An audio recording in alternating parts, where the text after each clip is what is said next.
Hey guys, welcome to the Goku Runner Talks Tuesday. In this video, I'm going to go over part 2 of my how to run as a bigger or overweight runner.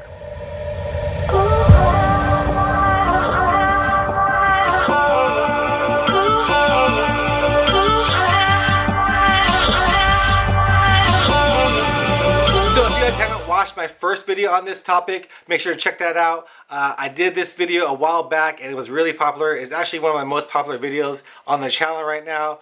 So go ahead and check that out before you watch this video because it has a lot of great tips over there too. And if you guys don't know me, I am the Goku Runner. I do a lot of running videos. I do a lot of these Goku Runner talks. I lift, do a lot of things. So if you guys want to, subscribe to my channel right now so you don't miss the next video. So let's go over part 2 of my best tips for running as a bigger or overweight runner. So number 1 is to go to a doctor and make sure you are fit enough and medically able to be able to do a running program. You want to go to your doctor and tell them whatever issues are going on with you and get a blood test and see what's going on and let them know that you want to start running and ask them what they think about that and get your blood work and see what your baseline values are. So you want to make sure you do this just so you know if there is something going on, but if there isn't going on, you know your baseline, and then you can compare that to the next time you do a doctor visit after you start running and see if you are improving or not. So that's always a good thing to do. Make sure to go to a doctor and get medically cleared to do a workout program. Number 2 is to know the 10% rule.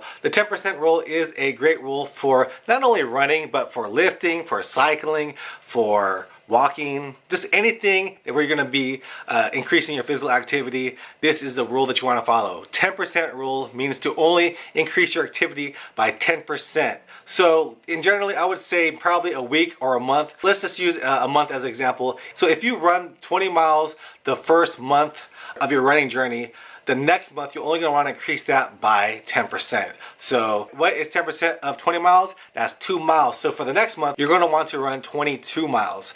Just increase it slowly. This is called progressive overload technique. I use this for strength training too. Basically, you want to start at a low value and increase it steadily so that you are improving, but you're not jumping to a crazy amount of activity that your body is not used to. You want to do the 10% rule so your body is used to the activity and you won't injure yourself. So that brings me to my third tip, and that is to listen to your body. You know your body the best. You know what is your normal standard, and if there's something going on, if you're walking funny or if there's some weird pain going on, make sure you pay attention to that and don't ignore it. Don't just say it'll go away.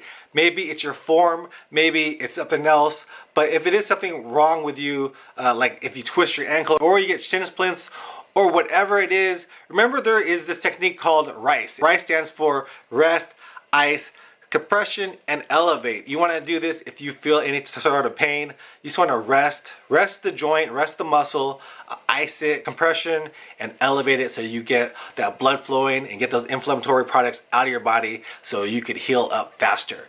So yeah, make sure to listen to your body if you are a runner, especially if you are a bigger runner. So number 4, this is my fourth tip. It is to remember to take an easy day. Not all of your runs and your workouts have to be 100% go hard or go home. You could injure yourself really from doing that because your body needs to be rested, okay? You don't want to be going all out all the time. Somebody asked in the last video if they could walk when they start running. Of course, walking is great. If you want to slow it down for one workout, go ahead and do that. That's good for your body, good for your recovery process, and it's going to help you become a better and more healthier runner in the long term. So remember, not all your runs have to be super hard and super crazy. Make sure to take a rest day. Make sure to take it easy every once in a while. So my 5th tip on this video on how to run as a bigger overweight runner is to do some cross training. Along with what I said, to take it easy on some days, I want you guys to cross train by doing something else other than running. When you're running, you're mainly using your lower half of your body,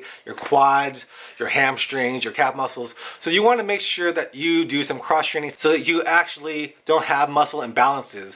So if you want to do a day of riding your bike, if you want to do some strength training, a leg day, or do any kind of bodybuilding workout, you are helping yourself by just fixing those muscle imbalances. Like right now, I am doing the plank challenge. If you guys haven't seen that, look at my previous video. It's basically, we're doing planks every day and it's helping us build a core. A lot of runners have weak cores. You want to make sure you have a strong core so you can be a better runner in the long term. So yeah, make sure you work in some cross training into your workouts. Alright guys, let me know if you guys have any other tips for everybody. People are reading these comments. I will respond to all your comments down below.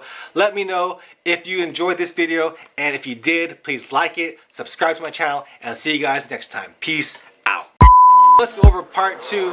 Alright, so let's go over you do this in order to make sure that, so you want to, if you are a new runner, if you are a bigger runner, if you are a runner, especially if you, it is to remember.